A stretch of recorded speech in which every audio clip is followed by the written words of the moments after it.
क्या होगा अगर आप अपने दोस्तों के साथ एक वीडियो टेप देखो और बाद में आपको पता चले कि वो टेप शापित है और 7 दिन के अंदर आपका और आपके दोस्तों का मौत हो जाएगा। वो बरसात की एक रात थी। कैटी के पेरेंट्स बाहर गए हुए थे, इसलिए उसने अपनी दोस्त बेक्का को अपने घर बुला लिया था। वक्त गुजारने के लिए ये दोनों टीवी देखने लगी। तभी बेक्का ने पूछा, क्या तुमने उस वीडियो टेप के बारे में सुना है जिसे देखने वाले की 7 दिन में मौत हो जाती है? ये सुनकर कैटी ने सवालिया नजरों से उसकी तरफ देखा तो बेक्का आगे बोली, वही वीडियो टेप जिसे देखने के बाद एक फोन कॉल आता है। फोन पर कोई कहता है 7 दिन के बाद तुम मारे जाओगे और ठीक 7 दिन बाद वो टेप देखने वाला मारा जाता है। ये सुनकर कैटी के चेहरे का रंग उड़ गया। उसने बेक्का को बताया, पिछले हफ्ते मैं अपने बॉयफ्रेंड और कुछ दोस्तों के साथ पहाड़ों पर छुट्टियां मनाने गई थी। वही एक होटल में हमें एक वीडियो टेप मिला था जिसमें एक अजीब सा वीडियो था। उस वीडियो को देखने के बाद हमें एक फोन कॉल भी आया था, लेकिन फिर कैटी ने हंसते हुए कहा कि मुझे आज वो वीडियो टेप देखे 7 दिन होने वाले। मुझे तो कुछ नहीं हुआ, भला वीडियो टेप देखने से कोई मरता है क्या? तभी फोन की घंटी बज उठती है। केटी और बेक्का चौंक गई। वो दोनों एक अनजाने डर के साथ फोन उठाने के लिए नीचे हॉल में पहुंची, लेकिन फोन केटी की माँ का था। केटी को फोन पर बात करते छोड़ बेक्का वापस ऊपर के घर में चली जाती है। केटी फोन पर बात कर रही थी, तभी हॉल में रखा हुआ टीवी अपने आप ऑन हो जाता है। ये देखकर केटी चौंक गई। उसने कुर्सी पर रखा रिमोट उठाकर टीवी बंद कर दिया। फिर जब वो बाहर जाने लगी तभी टीवी दोबारा चालू हो जाता है। ये देखकर वो डर गई और उसने स्विच बोर्ड से टीवी का प्लग खींच दिया। तभी उसे टीवी स्क्रीन पर पीछे की तरफ एक परछाई सी गुजरती नजर आती है। उसने फौरन पीछे पलट कर देखा, लेकिन वहाँ पर कुछ नहीं था। घबराई हुई केटी बेक्का को पकड़ते हुए ऊपर एक कमरे की तरफ दौड़ती है। वो पहुंचकर देखता है कि उस कमरे के अंदर से पानी बहता हुआ बाहर गलियों में जा रहा है। केटी ने कांपते हाथों में कमरे का दरवाजा खोला। दरवाजा खुलते ही सामने रखा टीवी खुद ब खुद चीख उठा, जिसकी गूंज पूरे घर में फैल गई। और ये चीख आप सुन सकते हो।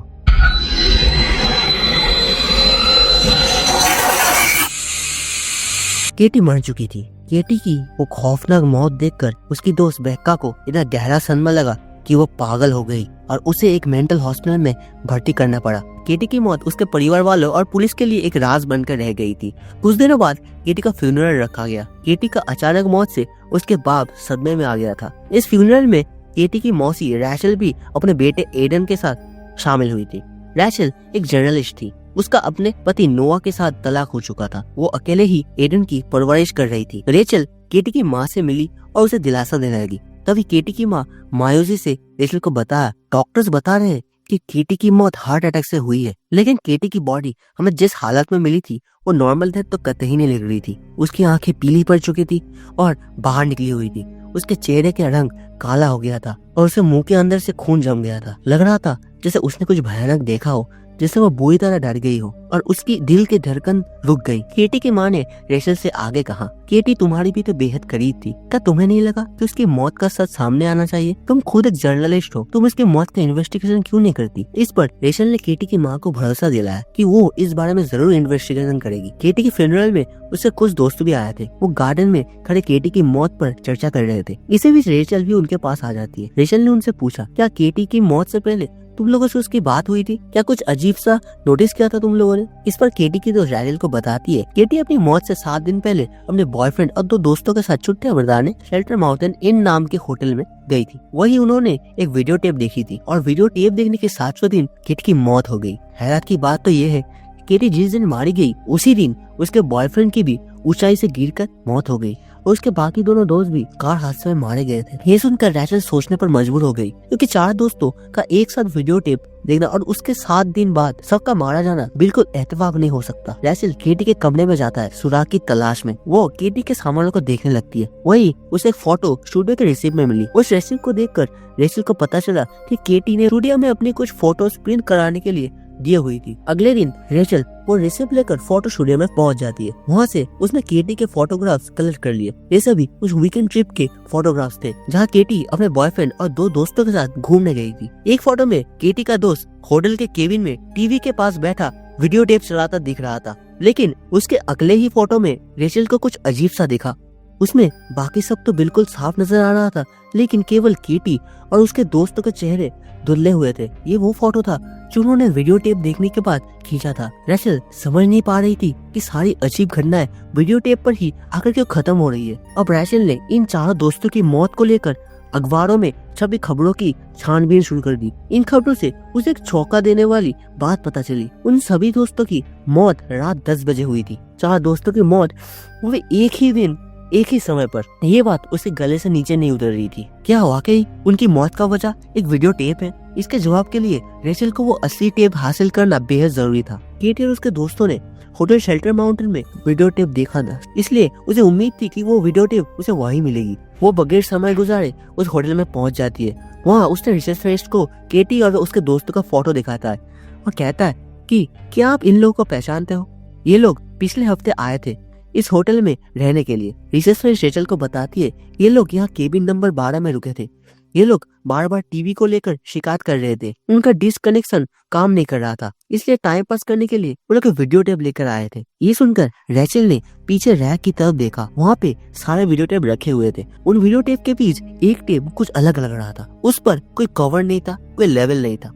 रेचल ने अंदाजा लगाया कि यही वो टेप है जिस टेप को केटी और उसके दोस्त ने देखा था। रेचल भी वो वीडियो टेप जल्द से जल्द देखना चाहती थी, इसलिए उसने केबिन नंबर 12 बुक कर लिया जहाँ केटी और उसके दोस्त रह रहे थे। फिर वो उस वीडियो टेप को लेकर केबिन में आ गई। उसने केबिन के टीवी में वो वीडियो टेप प्ले किया। वो वीडियो को अजीब सा था। वीडियो की शुरुआत में टीवी स्क्रीन झिलमिला रही थी, लेकिन अगले ही पल स्क्रीन पर एक कुआं दिखाई दिया। कुएं के मुहाने पर एक ढक्कन लगा था और उसके चारों ओर रोशनी आ रही थी जैसे कोई रिंग लाइट। अगले ही सीन में आईने में बाल बनाती एक औरत नजर आई और उसके बगल के आईने में बिखरे बालों वाली एक बच्ची आईने में नजर आई। वो दूर से अंधकार में जाती दिखाई दी। इसके बाद सीन पर समुद्र के किनारे मरे पड़े घोड़े और एक जलता हुआ पेड़ नजर आया। साथ ही वीडियो में मक्खी भी नजर आ रही थी। फिर एंड में शीशे में बाल बनाती हुई उस औरत ने एक पहाड़ी से खाई में छलांग लगा दी। इसी के साथ वो वीडियो फुटेज खत्म हो गया। रैचल समझ नहीं पा रहा था कि आखिर वो वीडियो किस बारे में था। तभी अचानक उस केबिन में रखी फोन की घंटी बज उठी। रेचल ने रिसीवर को उठाकर कान पर लगाया। वो हेलो भी नहीं बोल पाई थी क्योंकि दूसरी तरफ से एक लड़की की फुसफुसाहट सुना देती है उसे, और फोन कट गया। फोन पर ये सुनते ही रैचल घबरा गई।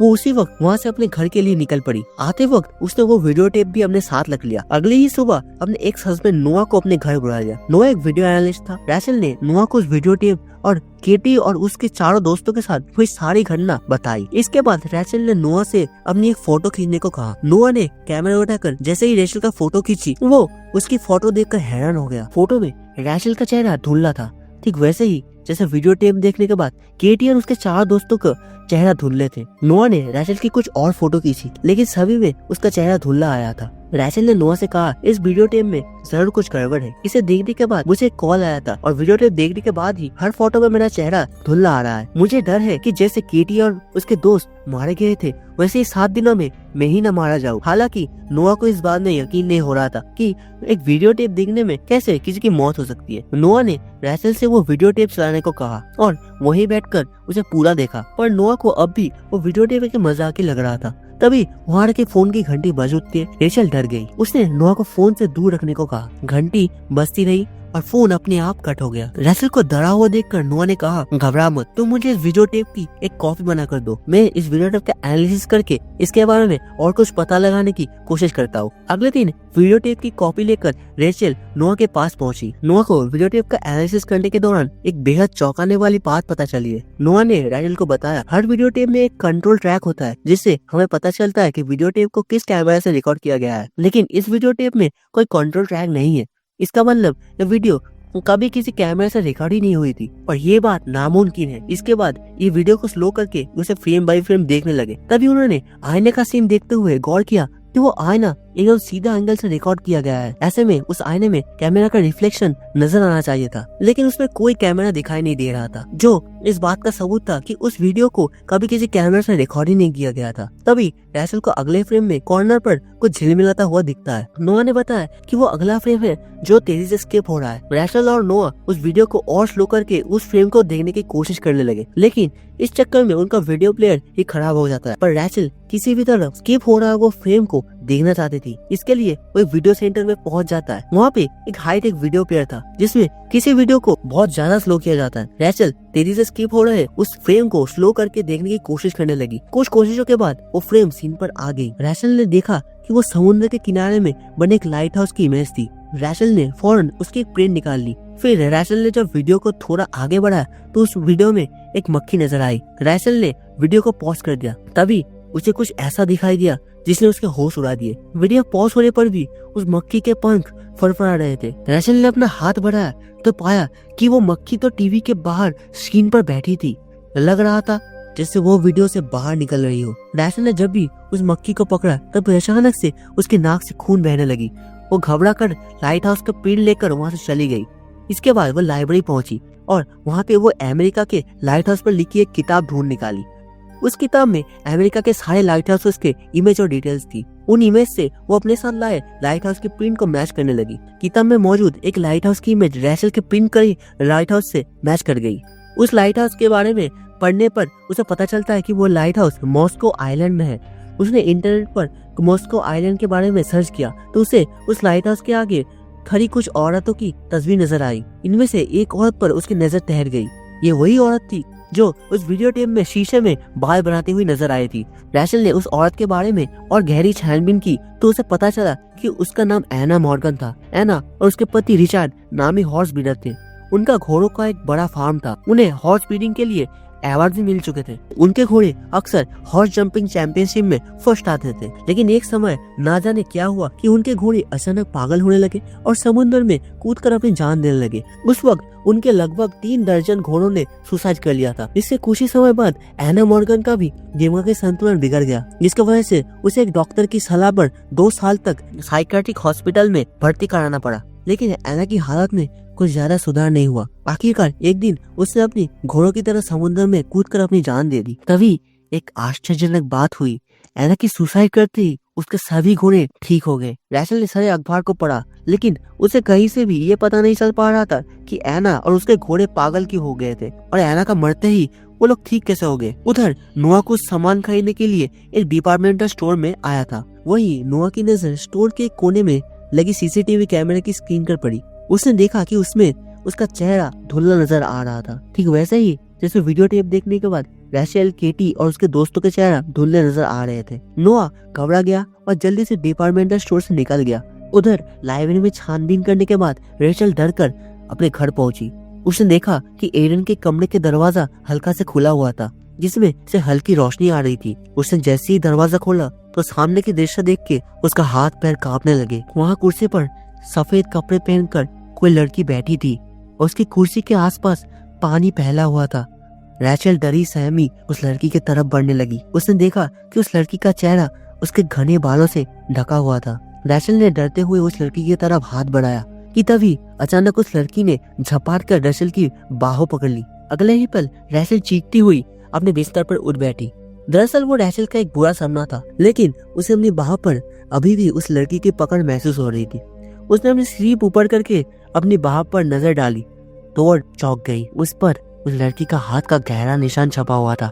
ये देखकर रैचल की घबराहट बढ़ गई। वो बिस्तर से उठकर एडन के कमरे में आई और देखा कि एडन अपने कमरे में नहीं था। रैचल एडन को ढूंढते हुए उस लिविंग रूम में पहुंच गई, लेकिन वहाँ का नजारा देखकर उसकी चीख निकल गई। एडन टीवी के सामने बैठकर वही वीडियो टेप देख रहा था। रैचल तुरंत जाकर वो टीवी को बंद कर दिया और उस वीडियो टेप को निकलकर बाहर फेंक दिया।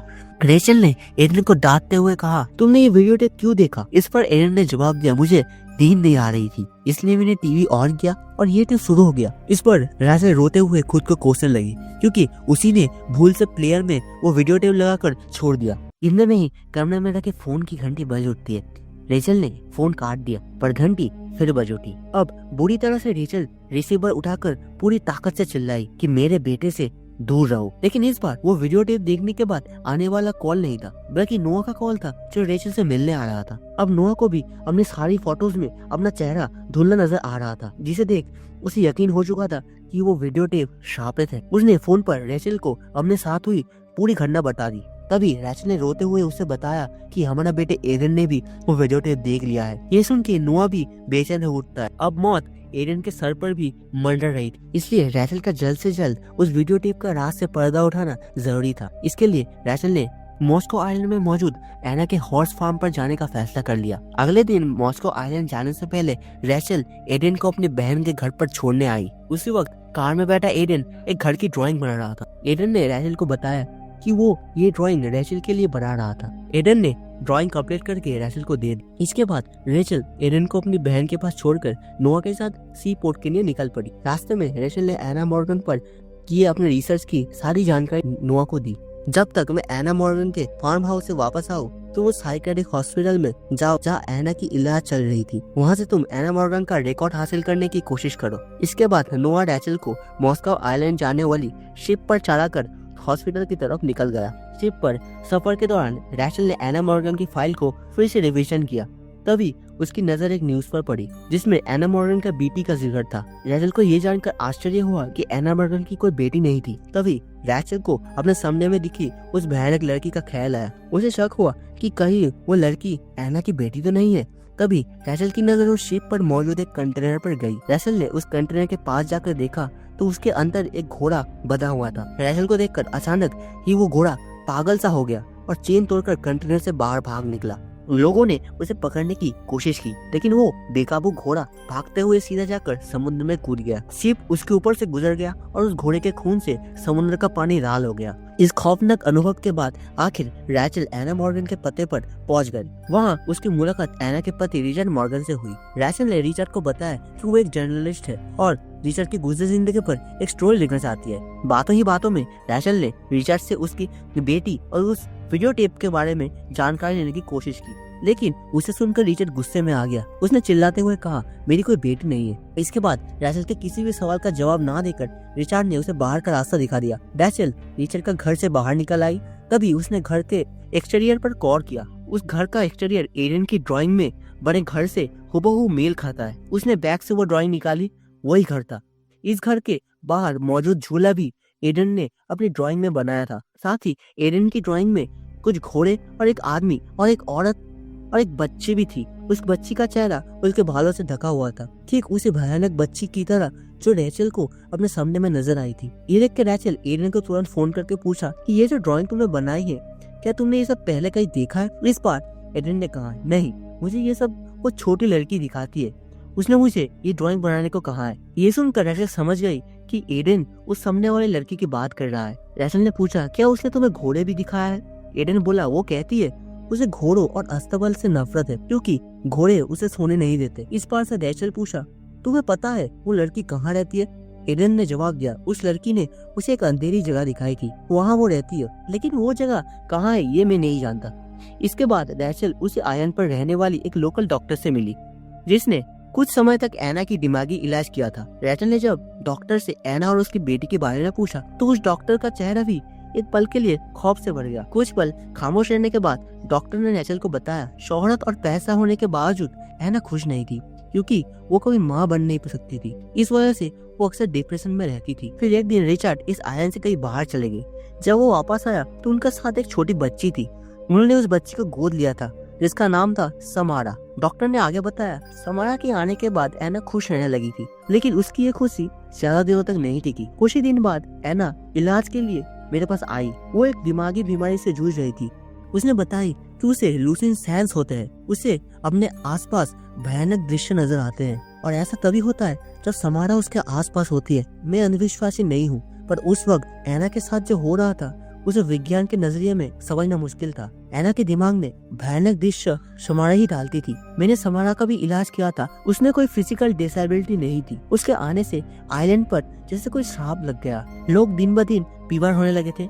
समारा जहाँ भी होती थी वहाँ कुछ न कुछ भयानक होता था। यहाँ तक कि एना के घोड़े भी पागल हो गए थे। वो अपने आप समुद्र में कूदकर अपनी जान देते थे। तब मैंने समारा और एना दोनों को ही एक साइकेट्रिक हॉस्पिटल में भिजवा दिया था। समारा जब से इस आइलैंड से गई है तब से इस आइलैंड खुशहाली है। डॉक्टर से समारा के बारे में ये सुनकर रैचल हैरान थी। इसी दौरान नोआ चोरी छुप के साइकेट्रिक हॉस्पिटल के रिकॉर्ड रूम में पहुंच चुका था, जहां किसी समय एना और समारा भर्ती रहती थी। रिकॉर्ड रूम में थोड़ी मशक्कत के बाद नोआ को एना की फाइल मिल गई। नोरा वो फाइल को लेकर उलट पुलट कर रहा था, पर तभी उसमें रखा एक लिफाफा नीचे गिर गया और उसके अंदर से कुछ एक्सरे रिपोर्ट्स बाहर निकल आए। नोआ ने जब उन एक्सरे रिपोर्ट्स को देखा तो वो दंग रह गया, क्योंकि उन रिपोर्ट्स में इंसानों के अंदरूनी अंगों की जगह कुछ अजीबोगरीब चित्र थे, वैसे ही जैसे उस वीडियो टेप में होते थे। जैसे कि समुद्र में तैरता एक लड़की का घोड़ा, कब्र में दफन एक लड़की जिसके शरीर में बहुत इंजेक्शन लगे थे और एक जलता हुआ पेड़। नोआ ने देखा कि उस लिफाफे में समारा का नाम लिखा था, यानी कि वो समारा की मेडिकल रिपोर्ट्स थी। उन रिपोर्ट्स को पढ़कर नोआ को पता चला कि समारा के अंदर एक फिजिकल एबिलिटी थी। इसे प्रोडक्टिव थर्मोलॉजी या फोटोग्राफी भी कहा जाता है। इस एबिलिटी की मदद से समारा अपने दिमाग में आने वाले किसी की इमेज या दृश्य को बना सकता है। बस इतना ही नहीं, इस एबिलिटी से वो अपने दिमाग में आने वाले दृश्य को किसी दूसरे इंसान को भी दिखा सकती थी, जिसके लिए वो उस दृश्य को उस इंसान की आंखों में रेटिना के सामने प्रोजेक्ट करती थी। नोआ समझ गया कि समारा ने इसी एबिलिटी का इस्तेमाल करके उस वीडियो टेप में अपने दिमाग में आने वाले अजीबोगरीब इमेज डाले थे और इसी एबिलिटी से समारा लोगों को उनकी आंखों के सामने भयानक दृश्य दिखा रही थी, जिससे या तो उन्हें हार्ट अटैक आता था, नहीं तो वो लोग सुसाइड करने में मजबूर हो जाते थे। समारा ने कैटी और उसके दोस्तों की जान भी इसी तरह ली थी। इसके बाद नोआ ने समारा के रिपोर्ट वाले लिफाफे को पलट कर देखा। उस पर लिखा था कि समारा के पिता रिचर्ड के कहने पर उसका इलाज रोका जा रहा था। नोआ ने ये जानकारी रैचल को देने के लिए उसे कॉल किया, लेकिन रैचल के फोन पर नेटवर्क न होने पर कॉल नहीं लगा। इस पर नोआ भी उसी वक्त मॉस्को आइलैंड में निकल पड़ा। उधर दूसरी बार रैचल एक बार फिर रिचर्ड से बात करने के लिए उसके घर जा पहुंची। रिचर्ड के घर का दरवाजा खुला पड़ा था, पर रिचर्ड वहाँ नहीं था। रैचल घर के अंदर आ गई। उसने देखा वहाँ लिविंग रूम में टीवी के सामने एक बॉक्स रखा था। उस बॉक्स में समारा के सारे मेडिकल रिपोर्ट्स थे। रैचल उन मेडिकल रिपोर्ट्स को देख रही थी, पर तभी वहाँ पे रिचर्ड आ जाता है। उसने अपने गले में एक एक्सटेंशन बोर्ड लटका रखा था। अचानक ही उसने रैचल को उस एक्सटेंशन बोर्ड से मारकर घायल कर दिया। इसके बाद रिचर्ड ने टीवी से उठाया और बाथरूम की तरफ जाने लगा। तभी रैचल भी खुद को संभालते हुए उठी और रिचर्ड से चिल्लाते हुए पूछा, तुमने अपनी बेटी समारा के साथ क्या किया? क्या तुमने उसे मार डाला? लेकिन उसे अनसुना करते हुआ रिचर्ड बाथरूम में आ गया, जहाँ उसने बाथटब और फ्लोर को पानी से भर दिया था और वहाँ इलेक्ट्रिक वायर बिछाकर अपनी मौत का इंतजाम कर रखा था। उसने अपने गले में लटका एक्सटेंशन बोर्ड बिजली की वायर से कनेक्ट कर दिया। रैचल ने उसे स्विच ऑन करने से मना किया, लेकिन रिचर्ड ने कहा, समारा कभी मुझे चैन से जीने नहीं देगी। वो हर वक्त मेरे कान में फुसफुसाती है, मुझे भयानक दृश्य दिखाती है। अब मैं और बर्दाश्त नहीं कर सकता।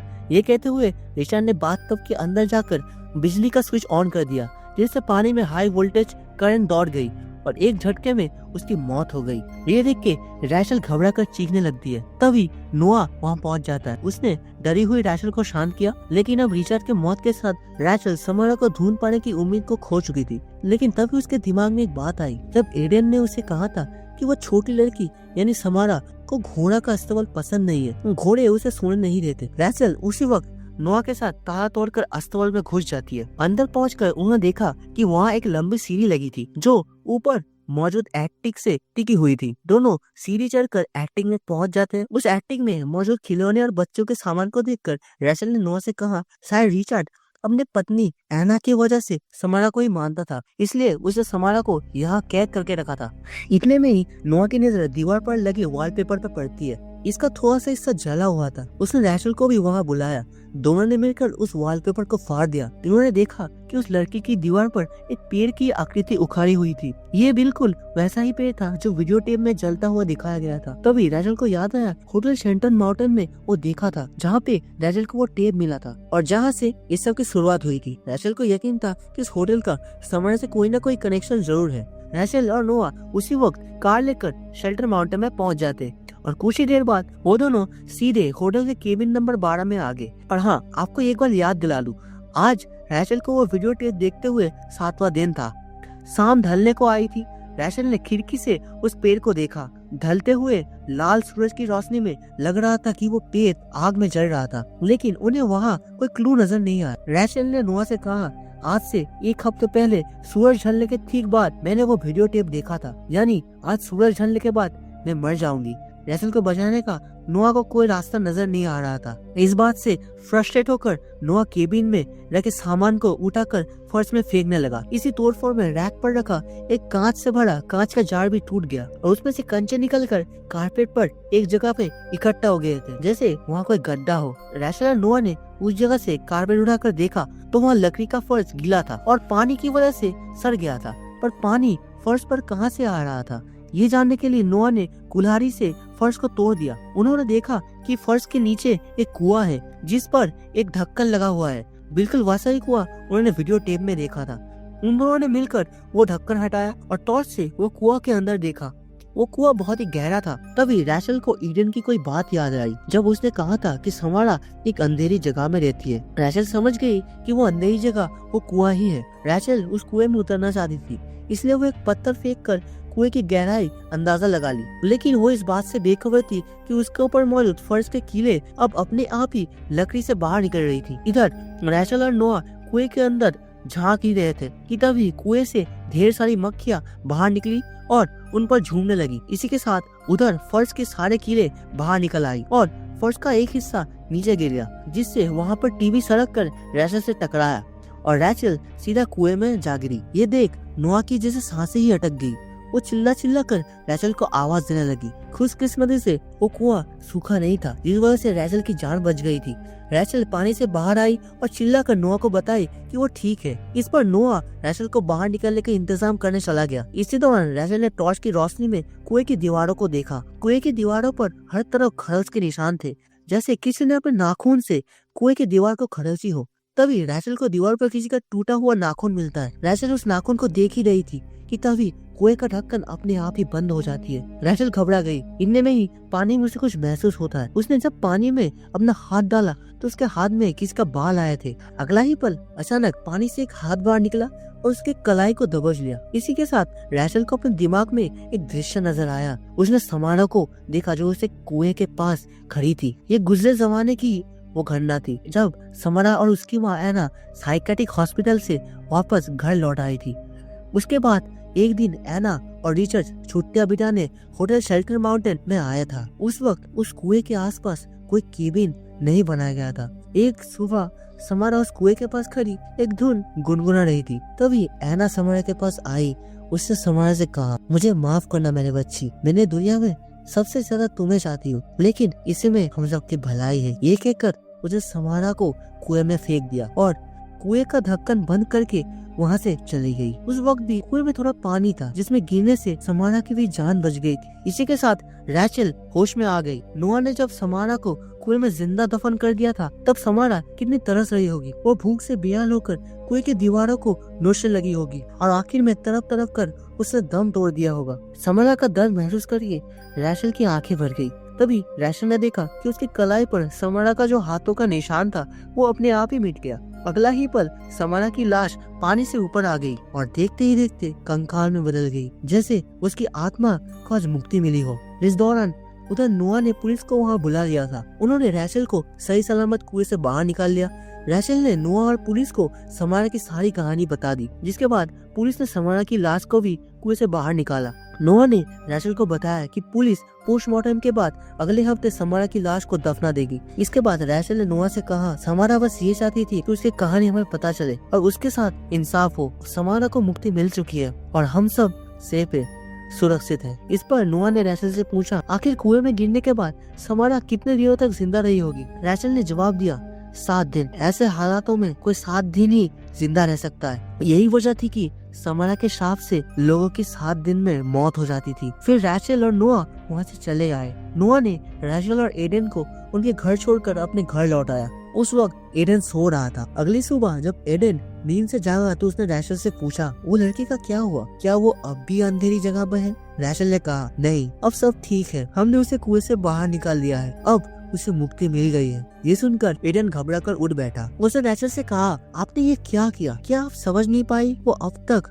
उस कुएं में कैद थी, आपने उसे आजाद कर दिया। ईडन के इतना कहते ही रैचल की निगाह उसकी बाह पर पड़ी। रैचल ने देखा कि ईडन की बाह पर भी समारा का हाथ का निशान था। तभी अगले ही पल ईडन का नाक से खून बहने लगा। ये देख के रैचल सदमे में आ गई। दरअसल शुरुआत में तो समारा मासूम बच्ची थी, उसका अपनी शक्तियों पर पूरी काबू नहीं था, इसलिए वो ना चाहते हुए अपनी माँ और आइलैंड के दूसरे लोगों को तकलीफ पहुंचाती थी। लेकिन समारा की माँ जिस तरफ से उसे तड़पा कर मारा था, उससे समारा के अंदर की इंसानियत भी खत्म हो गई थी और उसकी नफरत ने उसे एक शैतान बना दिया था। मरने के बाद उसकी आत्मा अब तक कुएं में कैद थी और बदला लेने के लिए तड़प रही थी। वो हर एक इंसान को उसी तरह तड़पा कर मारना चाहती थी जैसे वो तड़पी थी, लेकिन वो कुएं से बाहर नहीं आ सकती थी। इसलिए उसने अपने प्रोजेक्शन थर्मोग्राफी एबिलिटी का इस्तेमाल करके शापित वीडियो टेप बनाया। जिस तरह वो 7 दिनों तक कुएं में तड़प कर मरी थी, उसी तरह वो वीडियो टेप देखने वालों को ये बताती है कि उनकी 7 दिनों में मौत हो जाएगी,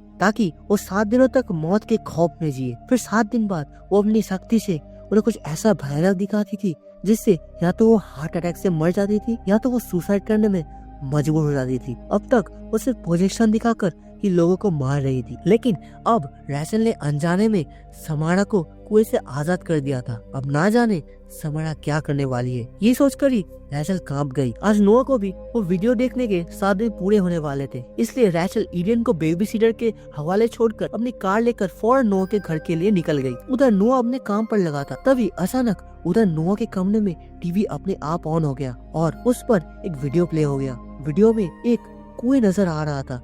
नोआ देखता है कि उस कुएं से समारा बाहर निकली और धीरे धीरे आगे की तरफ बढ़ने लगी और तभी कुछ ऐसा हुआ जिसे नोआ की रूह कांप गई। समारा रेंगती हुई टीवी सीन से बाहर निकल आई और उठकर एक नजारा नोआ की तरफ देखा। उसकी सफेद पथरीली आंखों में जिसे नफरत की आग धड़क रही थी। समारा की आंखों में एक झलक देखते ही नोआ का जैसे कलेजा मुंह में आ गया था और अगले ही पल उसकी दर्दनाक चीख उसके घर में गूंज उठी। कुछ देर बाद जब रैचल नोआ के घर पहुंची तो वो देखा कि नोआ सामने कुर्सी पर बैठा था। रैचल जब उसके पास गई तो उसका चेहरा देख रैचल डर जाती है। नोआ मर चुका था। नोआ की मौत से टूटे रैचल वापस अपने घर लौट आई और गुस्से में उस वीडियो टेप को तोड़कर उसे आग लगा दिया। लेकिन रैचल को ये समझ नहीं आ रहा था कि उसके भी तो 7 दिन पूरे हो चुके थे, पर समारा ने उसे क्यों नहीं मारा। उसने ऐसा क्या किया जो समारा ने उसे छोड़ दिया। तभी उसे याद आया कि उसने उस दिन वीडियो टेप की एक कॉपी बनाई थी और उसने नोआ को एनालिसिस करने के लिए दिया था। रैचल समझ गई कि समारा अपने वीडियो टेप को